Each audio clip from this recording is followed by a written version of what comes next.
Commander Thrax stood on the command bridge of the Celestial Dominion, his four-fingered hands clasped behind his back as he gazed through the panoramic view screen. The stars stretched endlessly before him, punctuated by the impressive formation of his battle fleet. 200 warships, each a masterpiece of Xylaxian engineering, arranged in perfect geometric patterns that would make any military strategist weep with joy. "Commander," First Officer Kira Nex's voice carried a hint of amusement. "Long-range sensors are picking up a single vessel approaching from the human territories." Thrax allowed himself a small chuckle, the sound resonating through his throat sacs. "A single vessel? These humans truly are more primitive than our intelligence suggested." He turned to his tactical officer, Ren Voss, whose scaled skin gleamed under the blue bridge lighting. "Show me." The main display flickered, zooming in on a distant object. The human ship looked almost comically small compared to the Xylaxian vessels. While the Celestial Dominion stretched nearly 3 kilometers in length, this human craft barely reached 500 meters. Its hull was dark, almost black, with none of the elegant curves and crystalline arrays that marked superior Xylaxian design. "What do we know about their capabilities?" Thrax asked, more out of protocol than genuine interest. Ren Voss consulted his holographic display. Preliminary scans show primitive nuclear fusion drives, standard metal alloy hull composition, and what appears to be projectile-based weaponry. He paused, mandibles clicking in amusement. "They don't even have quantum shielding, Commander." The bridge crew shared knowing looks. They had all heard stories about humanity's rapid expansion into space, their surprisingly quick mastery of faster-than-light travel, and their supposed military prowess. But seeing this lone vessel approach their fleet, Thrax couldn't help but wonder if those stories were greatly exaggerated. "Should we power up the graviton cannons?" Kira asked, her fingers hovering over the weapons console. Thrax waved dismissively. "Why waste the energy? Our standard particle beams will be more than sufficient." He settled into his command chair, its biometric sensors automatically adjusting to his posture. "Though I must admit I'm curious about their intentions. Open a communication channel." "Channel open, Commander?"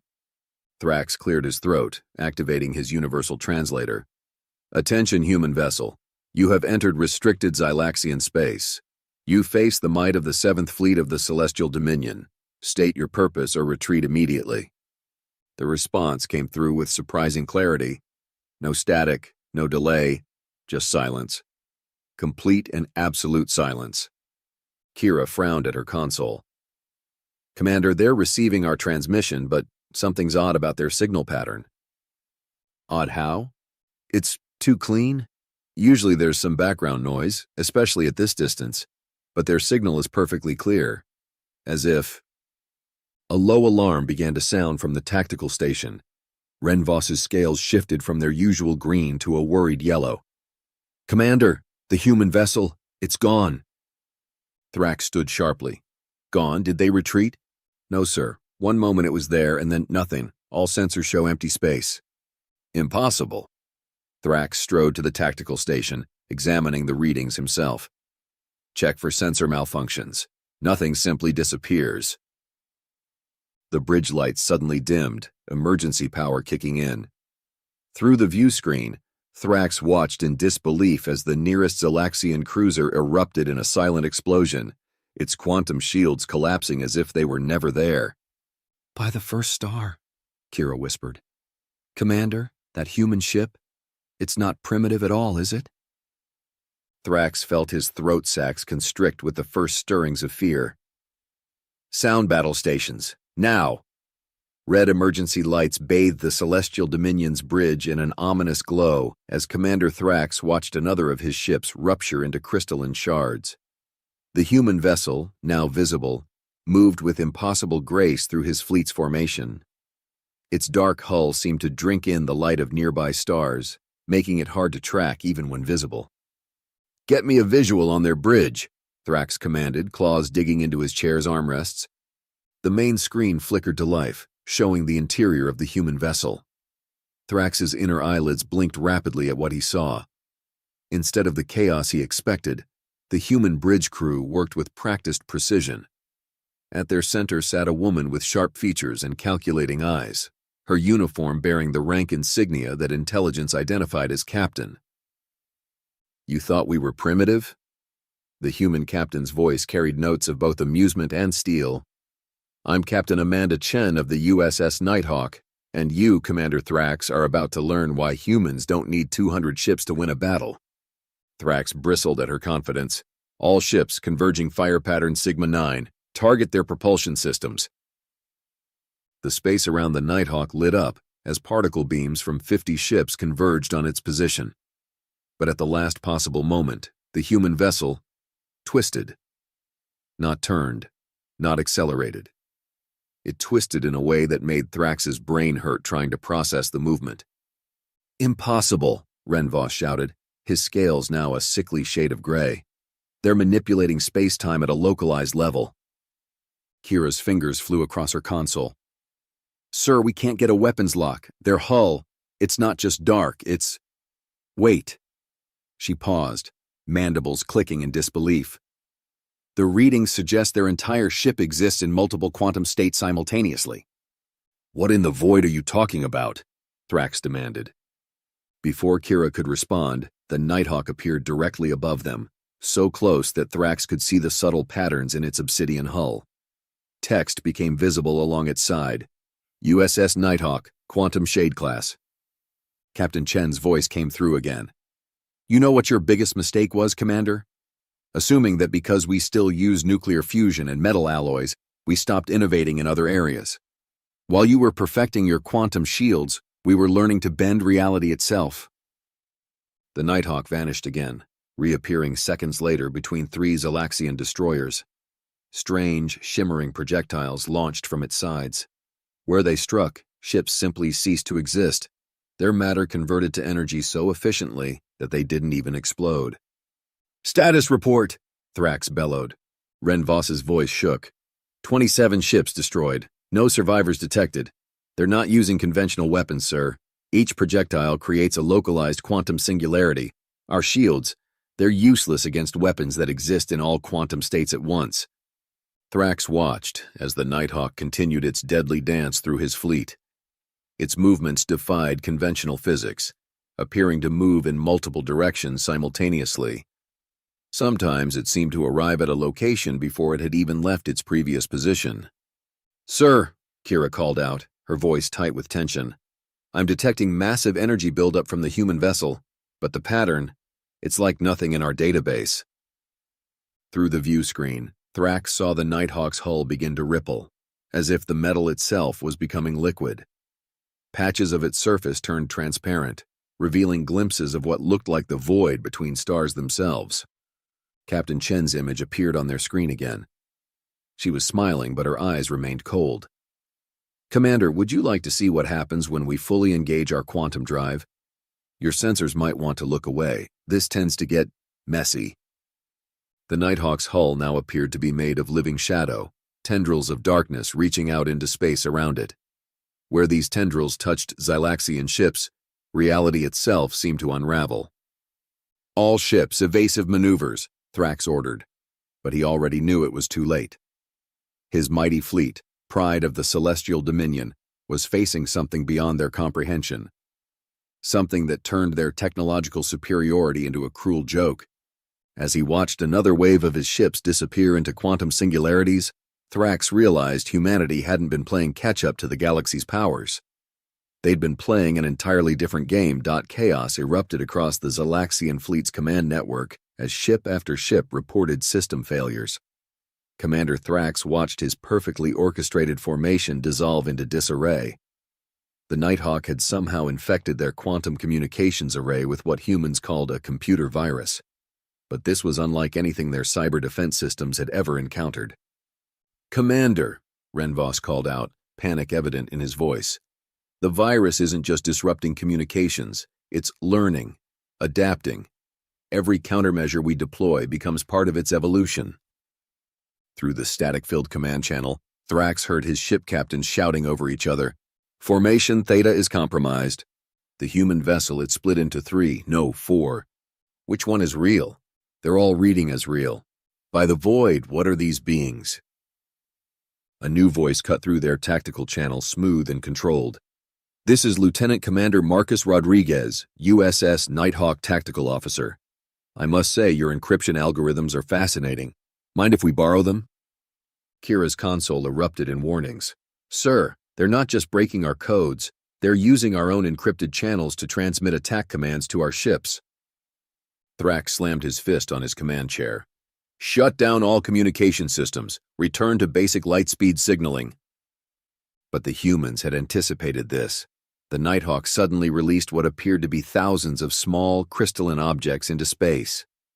Each one began broadcasting on every possible frequency, creating a storm of false signals that made even basic communication impossible. Sir, Kira reported, her voice shaking. Lieutenant Commander Rodriguez, he's using our own battle doctrines against us. Those crystals, they're quantum entangled. They're creating a false fleet signature identical to our own. Through the view screen, Thrax watched in horror as his ships started firing on each other, unable to distinguish friend from foe. The Nighthawk danced between the chaos, its quantum state drives leaving trails of distorted spacetime that further confused their sensors. New contact, Renvoss shouted. Something's launching from the Nighthawk's ventral bay. A smaller craft emerged from the human warship, its hull sharing the same reality-bending properties as its mothership. It moved with impossible agility, weaving between the Zalaxian vessels like a needle through fabric. Captain Chen's voice returned to their speakers. Commander Thrax, I'd like you to meet our close combat specialist, Lieutenant Sarah Blake. She has some interesting theories about applying quantum mechanics to hand-to-hand combat. The small craft attached itself to one of Thrax's heavy cruisers. Before anyone could react, portions of both vessels began existing in the same space simultaneously. Through the quantum interference patterns, Thrax glimpsed human boarding parties moving through solid walls, as if they were mist. How is this possible? Kira whispered, watching as sections of the boarded cruiser simply ceased to exist, its crew evacuating in blind panic. A massive explosion rocked the Celestial Dominion. One of their own dreadnoughts had attempted to fire its main graviton cannon, only to have the quantum-shifted space around it reflect the beam back upon itself. Fascinating design, these graviton cannons, Rodriguez's voice commented casually. But you really should account for quantum reflectivity in the particle acceleration chamber. Here, let me demonstrate a more efficient configuration. The Nighthawk oriented itself toward a cluster of Zalaxian ships. Its hull rippled, sections of it temporarily becoming transparent to reveal what looked like a miniature galaxy swirling within. When it fired, the beam wasn't so much a weapon as it was a temporary reconstruction of physical laws in the target area. 5 ships simply reversed. Their matter became energy, energy became probability, and probability collapsed into nothingness. No explosion, no debris, just an empty sector of space where proud warships had existed moments before. Sir, Kira's voice had risen several octaves. The human vessel is somehow quantum coupling with our bridge computers. They're accessing our entire tactical database. Thrax watched helplessly as holographic displays sparked to life around his bridge, showing centuries of Zalaxian battle strategies being downloaded and analyzed in seconds. The humans weren't just defeating them, they were learning from them, adapting their own tactics mid-battle. Through the cacophony of panic and destruction, Lieutenant Commander Rodriguez's voice came through again, now tinged with genuine curiosity. Your strategic algorithms are quite elegant, Commander, but they rely too heavily on predictable spacetime behavior. Allow me to suggest some improvements. The Nighthawk began moving in patterns that exactly countered the Zalaxian fleet's remaining formations, always appearing where their defensive screens were weakest. It was using their own tactical protocols, enhanced with human quantum mechanics, to systematically dismantle their fleet. Commander, Renvoss reported, his scales now completely white with terror. We're detecting some kind of temporal distortion. The human ship, it's not just moving through space. Before he could finish, the Nighthawk appeared to age 1,000 years and disintegrate, only to reappear moments later in pristine condition behind their lines. The temporal wake of its passage caused 3 more Zalaxian ships to experience their entire mechanical lifespans in seconds, reducing them to clouds of rust and decayed metal. The bridge crew of the Celestial Dominion watched in stunned silence as their mighty fleet, pride of the Xylaxian Empire, was systematically dismantled by a single human vessel that treated the laws of physics as mere suggestions. Commander Thrax stood motionless on his bridge, watching the systematic destruction of everything he once believed about military superiority. The remaining ships of his fleet, barely 50 now, had abandoned all semblance of formation. The proud Xylaxian battle doctrine, refined over millennia, had crumbled in the face of human ingenuity. "Sir," Kira's voice carried a note of newfound respect mixed with terror. "The Nighthawk is deploying something new. Energy signatures are beyond our scale of measurement." Through the view screen, Thrax watched as the human warship's hull split along previously invisible seams. The void between the segments glowed with an impossible light that hurt to look at, as if reality itself objected to its existence. Captain Chen's voice echoed through their command channel, sounding almost apologetic. "Commander, we really hoped we wouldn't need to deploy our quantum cascade arsenal. The paperwork for using these weapons is, quite frankly, ridiculous." The segments of the Nighthawk's hull rotated, revealing what looked like tears in space itself. From these rifts emerged weapons that defied description, their forms shifting between states of matter that shouldn't exist simultaneously. "Weapons Officer J. Parker, requesting permission to demonstrate our full capabilities," a new voice announced, carrying the casual tone of someone about to open a beverage rather than unleash unprecedented destruction. "Permission granted," Chen responded. "Try not to break too many laws of physics this time, Parker. The cleanup crew complained for weeks after the last demonstration." The quantum weapons activated. Thrax watched as space itself began to fold around his ships. Reality twisted in ways that made his multiple hearts stutter in their rhythm. 3 of his heavy cruisers suddenly occupied the same space as their own quantum shadows, creating a paradox that resolved itself by erasing both versions from existence. "Fascinating," Parker commented. "Their quantum shields actually made the cascade effect more efficient. The energy bleed-through created a recursive loop in the probability matrix." Renvoss screamed in frustration at his tactical display. "Commander, our sensors. They're reporting that the human weapons exist in the past, present, and future simultaneously. We can't track what hasn't happened yet." A group of Xylaxian destroyers attempted to coordinate a counterattack, combining their graviton beams into a single, overwhelming strike. The Nighthawk's response defied comprehension. Instead of evading, it split its quantum state across multiple timelines, allowing the attack to pass through several possible versions of itself without affecting any of them. "You know what your civilization's problem is, Commander Thrax?" Captain Chen asked, her image appearing on their screen. "You advanced in a straight line. You took your understanding of physics and refined it to perfection. But you never questioned the basic assumptions. Never looked sideways and asked, what if everything we know is just one possibility among infinite others?" The Nighthawk demonstrated her point by seemingly folding space around itself, creating a tunnel through probability. When it emerged, 5 more Xylaxian ships found themselves existing in a universe where they had never been built. "Sir," Kira reported, her voice barely a whisper, "the human vessel is generating some kind of quantum entanglement field. It's linking our ships together at the quantum level, making them share the same probability space." Thrax watched in horrified fascination as clusters of his fleet began moving in perfect synchronization, unable to break free from their quantum bonds. The Nighthawk had turned their own ships into a vast quantum computer, processing its tactical calculations through their linked systems. "A rather elegant solution, wouldn't you say?" Rodriguez commented. "Why fight against an enemy fleet when you can make it part of your own computational architecture?" The remaining Xylaxian ships tried to break formation, to create some distance between themselves. But the quantum entanglement field had removed their ability to act independently. Each evasive maneuver was predicted and countered before it began, the human ship's quantum weapons striking through multiple points in time simultaneously. "Commander," Parker's voice returned, now serious. "We're detecting power buildup in your fleet's remaining graviton cannons. Please be advised, attempting to fire them while quantum entangled will create a temporal feedback loop. The results would be unpleasant." But several panicked captains had already triggered their weapons. Thrax watched in horror as the graviton beams reflected through the entanglement field, caught in an infinite causal loop.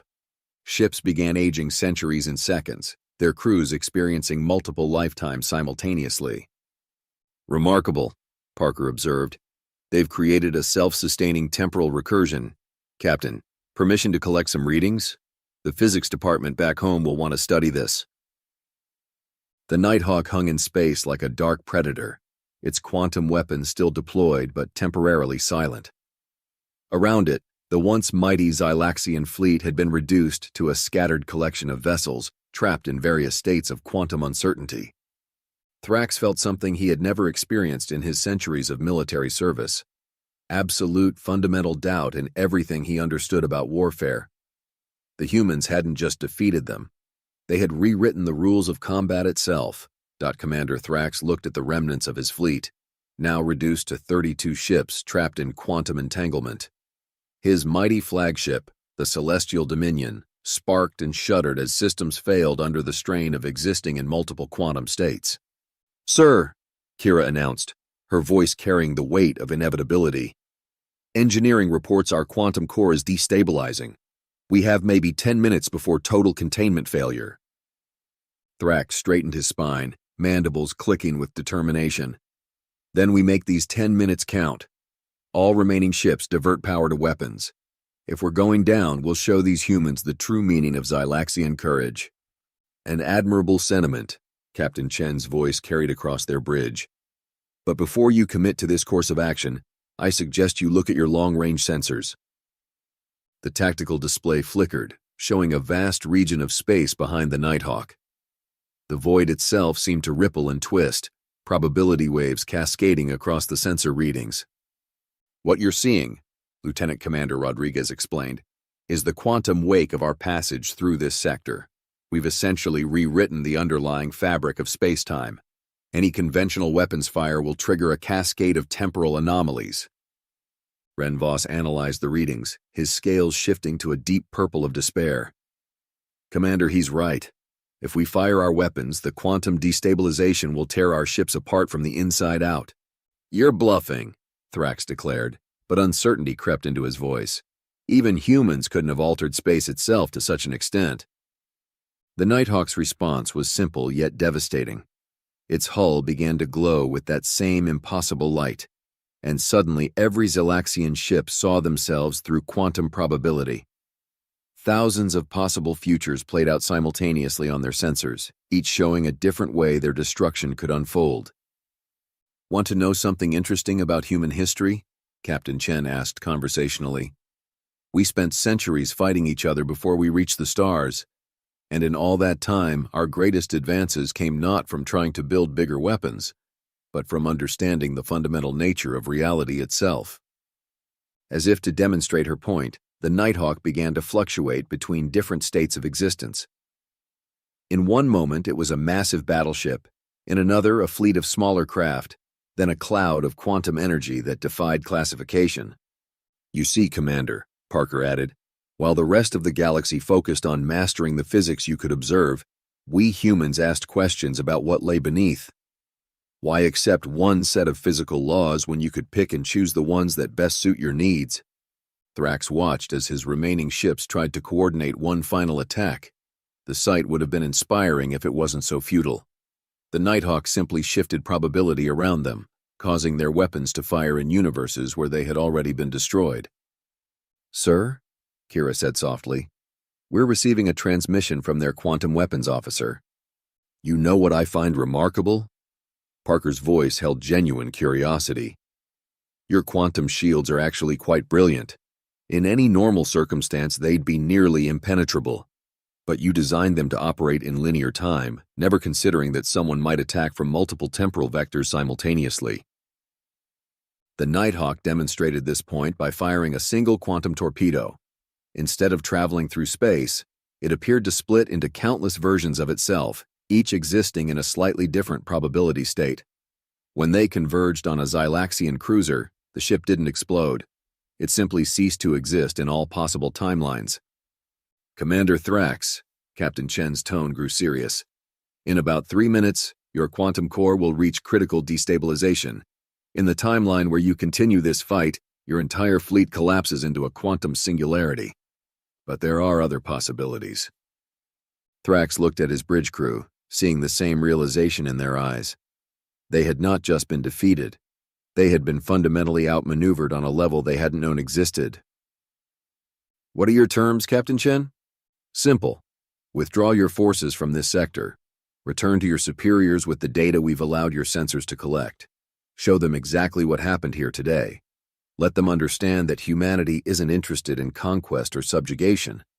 We simply wish to exist in peace, exploring the quantum mysteries of our universe. The bridge of the celestial dominion fell silent as Thrax considered her words. Around his ship, the quantum wake continued to ripple through space, a testament to the humans' impossible capabilities. And if we refuse, then we demonstrate our full quantum cascade arsenal, and your entire fleet becomes a fascinating physics experiment. Your choice, Commander. But I should mention you have about 90 seconds before probability collapse becomes inevitable. Thrax rose from his command chair, drawing himself to his full height. I, Commander Thrax Valeran of the Zalaxian 7th Fleet, formally surrender my forces to the USS Nighthawk. As soon as the words left his mouth, the quantum entanglement field dissipated. The Nighthawk's hull sealed itself, its reality-bending weapons withdrawing into non-existence. Space itself seemed to breathe a sigh of relief as probability waves settled back into normal patterns. A wise decision, Captain Chen replied. Lieutenant Commander Rodriguez will transmit coordinates for safe withdrawal. I suggest you have your engineering teams study the quantum readings from this encounter. You might learn something interesting about the nature of reality. As the remaining Zalaxian ships limped away from the battlefield, Thrax stood at his view screen, watching the Nighthawk grow smaller in the distance. His career would likely end when he returned home, but he had gained something far more valuable than military victory. Send a message to High Command, he ordered. Tell them humanity isn't a primitive species playing catch-up to the galaxy. They're pioneers who have learned to bend reality itself. And if we're wise, we'll learn from them rather than continue to underestimate them. The Nighthawk disappeared in a flash of quantum displacement, leaving behind a sector of space that would never quite follow the same laws of physics again. And in the silence of his bridge, Commander Thrax laughed. Not in humor or bitterness, but in sheer amazement at the realization that everything he knew about the universe had just been proved wonderfully, terrifyingly wrong.